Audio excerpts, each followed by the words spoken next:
안녕하세요. 조진영 목사입니다. 여러분, 우리가 신앙생활을 하면서 회의감이 드는 상황이 여러 가지가 있잖아요. 그중 대표적인 경우가 분명히 신앙생활을 오래 했고 목사, 장로, 집사 같은 직분도 있고 예배하고 성경 읽고 기도하고 봉사하고 소위 말하는 종교생활을 정말 열심히 하는 사람인데 말이나 행동을 보면 정말 미성숙한 사람들이 있어요.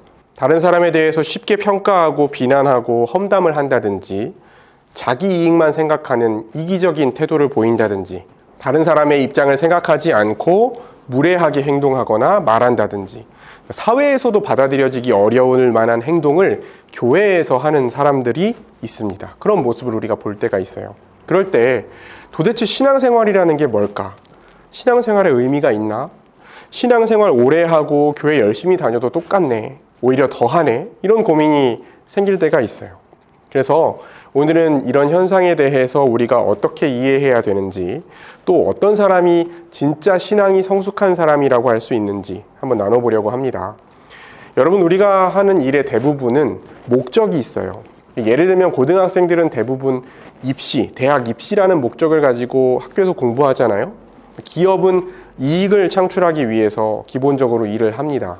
다이어트를 하는 사람은 건강해지거나 아니면 다른 사람에게 더 매력적으로 보이려는 목적이 있을 수 있겠죠. 목적이 분명할수록 계획도 잘 세울 수 있고 삶이 목적을 이루는 방향으로 잘 나아갈 수 있습니다. 다시 말하면 목적 자체가 불분명하거나 왜곡되어 있으면 뭘 열심히 해도 올바른 성장이 일어나지 않거나 오히려 퇴보하기도 하는 거죠. 그래서 우리는 그리스도인의 삶의 목적이 무엇인가, 신앙생활의 목적이 무엇인가, 이걸 분명하게 정리하고 붙들고 살아갈 필요가 있습니다. 결론부터 말하면 신앙생활의 목적은 그리스도를 닮아가는 것입니다. 이 말을 하나님 중심으로 표현하면 하나님께 영광을 돌리고 하나님이 주신 것을 기쁨으로 누리는 것, 이게 우리 인생의 목적이에요. 그런데 하나님께 영광을 돌리고 하나님의 은혜를 누리고 적용하면서 사는 모습이 구체적으로 우리의 삶에서 어떻게 나타난다는 거예요? 그리스도를 닮아가는 것으로 나타난다는 것이죠. 그리스도를 닮아가는 것이 하나님의 은혜를 누리고 믿음으로 적용하는 삶의 모습이고, 또 그리스도를 닮아가는 삶을 통해서 하나님께 영광을 돌린다라고 할 수 있다는 겁니다. 그리고 예수님께서 산상수훈에서 우리에게 그러므로 하늘에 계신 너희 아버지의 온전하심 같이 너희도 온전하라 이렇게 명령하셨잖아요. 하나님의 형상을 드러내는 것, 예수 그리스도를 닮아가는 것이 그리스도인의 인생에 큰 그림을 그릴 때 궁극적인 목적이 되어야 한다는 겁니다.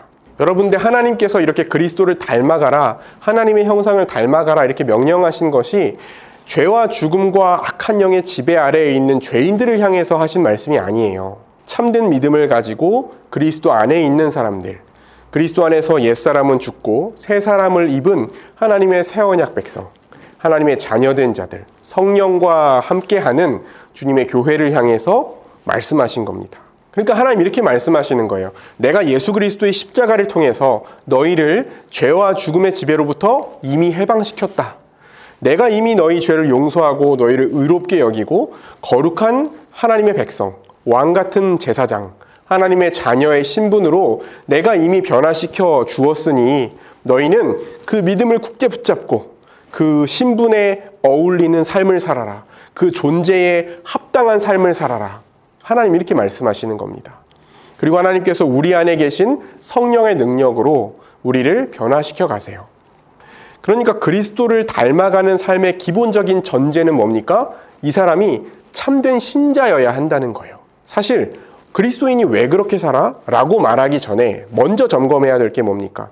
정말 이 사람이 참된 신자인가? 정말 예수 그리스도의 십자가 복음, 하나님 나라의 복음을 믿고 그리스도를 내 인생의 주인으로 모시고 섬기는 믿음이 있는가? 이걸 먼저 살펴봐야 돼요. 자, 그럼 우리에게 믿음이 있다는 전제하에, 참된 신자라는 전제하에 우리가 흔히 겪는 문제점을 한번 생각해 보겠습니다. 우리는 주로 무엇을 했느냐에 초점이 맞춰져 있는 것 같아요. 예배 드렸냐? 안 졸고 집중해서 예배 드렸냐? 수요일도 드렸냐? 몇 번 드렸냐? 금요일도 드렸냐? 성경 읽었냐? 몇 번 읽었냐? 하루에 얼마나 읽었냐? 일주일에 몇 번 읽었냐? 봉사했냐? 얼마나 했냐? 잘했냐? 얼마나 효율적으로 일을 했으며 어떤 결과를 냈냐, 이런 것들을 교회에서 주로 이야기하지 않습니까?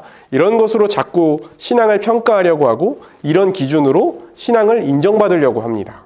그러니까 끝도 없이 종교적인 행위와 가시적인 결과를 가지고 판단하고 평가하고 다른 사람과 비교하면서 때로는 교만해졌다가, 내가 좀 잘하는 것 같을 때는 때로는 교만해졌다가, 때로는 내가 좀 못한 것 같으면 위축됐다가, 이 과정을 반복하는 거예요.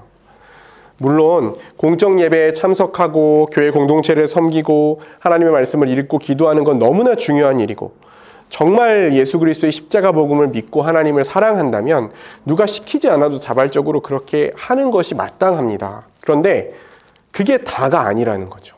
그게 궁극적인 목적이 아니라는 겁니다. 하나님의 명령, 하나님의 관심이 어디에 있다는 거예요? 무엇을 했느냐가 아니라 그리스도 안에서 우리가 이미 어떤 존재가 되었는지, 그리고 어떤 존재로 변해가고 있는지, 어떻게 자라가고 있는지, 이거에 관심이 있으시다는 거예요. 우리가 그리스도를 닮은 존재가 되면 우리가 어떤 일을 하든, 우리가 사업을 하든 공무원이 되든 의사가 되든 주부가 되든 목사가 되든 뭘 해도 있는 자리에서 하나님께 영광을 돌릴 수 있고 하나님을 누리고 즐거워하면서 살아갈 수 있잖아요. 성경은 우리의 본이 되신 예수님께서 어려서부터 지혜와 키가 자라고 하나님과 사람에게 사랑스러워져 갔다, 그렇게 기록해요. 이 말씀은요, 우리가 육체적으로, 정신적으로, 영적으로, 사회적으로 균형 있게 온전한 모습으로 자라가는 것에 힘써야 된다는 것을 우리에게 보여주는 겁니다. 하나님을 예배하고 말씀을 통해 하나님을 알아가고 신뢰하면서 기도하는 모습도 자라가야 되고, 그리스도 안에 있는 나 자신을 올바로 바라보고 건강하게 내 자신을 사랑할 줄 아는 건강한 자존감과 자의식도 자라가야 하고, 다른 사람을 배려하고 품어주고 위로하고 격려하고 예의 있게 행동하고, 때로는 바로잡기 위해서 꾸짖을 수도 있는 모습, 예수님처럼 균형 있게 성숙한 모습으로 자라가는 것을 분명한 목적으로 삼아야 된다는 것입니다. 단지 교회 열심히 다니고 봉사말 많이 하는 종교적인 영역에서 머물면 안 된다는 거예요. 이 일에 있어서 우리가 또 하나 기억해야 할 점은요, 이 일이 하루아침에 갑자기 이루어지는 것이 아니라 오랜 시간에 걸쳐서 점진적으로 이루어진다는 것입니다. 그러니까 수련회 같은 데 가서 은혜 한번 세게 받아서 한 번에 확 변하기를 기대하는 사람들이 있어요. 물론 그런 경우도 있지만 예외적인 경우기도 하고, 그렇게 갑자기 일어난 변화는요, 보통 곧 다시 제자리로 돌아옵니다. 그러니까 하나님의 형상이 우리 가운데 나타나는 것은 사람에 따라 차이가 있긴 하지만 우리 인생 전체를 통해서 일평생 점진적으로 이루어진다는 것이죠.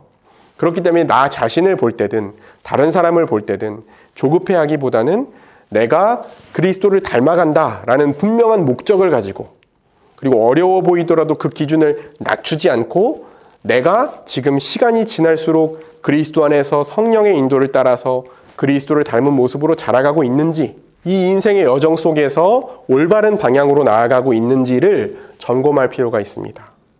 여러분, 그렇다면 우리가 어떤 방법을 통해서 그리스도를 닮아갈 수 있을까요? 에베소서 4장 13절을 보면 이런 말씀이 기록되어 있어요. 우리가 다 하나님의 아들을 믿는 것과 아는 일에 하나가 되어 온전한 사람을 이루어 그리스도의 장성한 분량이 충만한 데까지 이르러야 한다고 말합니다. 또 우리 성장의 목표는 어디예요? 그리스도의 충만하심. 그런데 그 핵심적인 방법이 뭐냐면, 성경이 말하는 방법이 뭐냐면 하나님의 아들을 믿는 것과 아는 것이라는 거예요. 그러니까 예수 그리스도께서 어떤 분이시고 예수 그리스도께서 어떤 일을 하셨는지 성경을 통해서 날마다 더 분명하게, 더 풍성하게 알아가고 그 내용을 믿음으로 받아들이는 과정을 통해서 성령이 우리를 그리스도를 닮은 모습으로 변화시켜 가시는 겁니다. 또 우리가 다 하나가 되어 온전한 사람을 이루어, 이렇게 말했잖아요. 그리스도인의 성화라는 것은 수도원 같은 데 들어가서, 산속에 들어가서 혼자 수련하고 명상하고 금욕하면서 어떤 영적인 경지에 오르는 것이 아니라 교회 공동체 안에서 함께하면서 서로 격려하고 권면하고 잘못된 부분은 바로잡고, 때로는 갈등하지만 그 갈등을 바로잡고 해결하고, 이런 과정을 통해서 한 공동체 안에서 성장을 이루게 됩니다. 함께 고민하고 함께 아파하고 서로가 한계를 극복할 수 있도록 기도하고 돕는 과정을 통해서 진정한 변화, 그리스도를 닮은 모습으로 자라가는 역사가 일어난다는 거예요. 그 변화가 지금 우리의 삶에 일어나고 있느냐?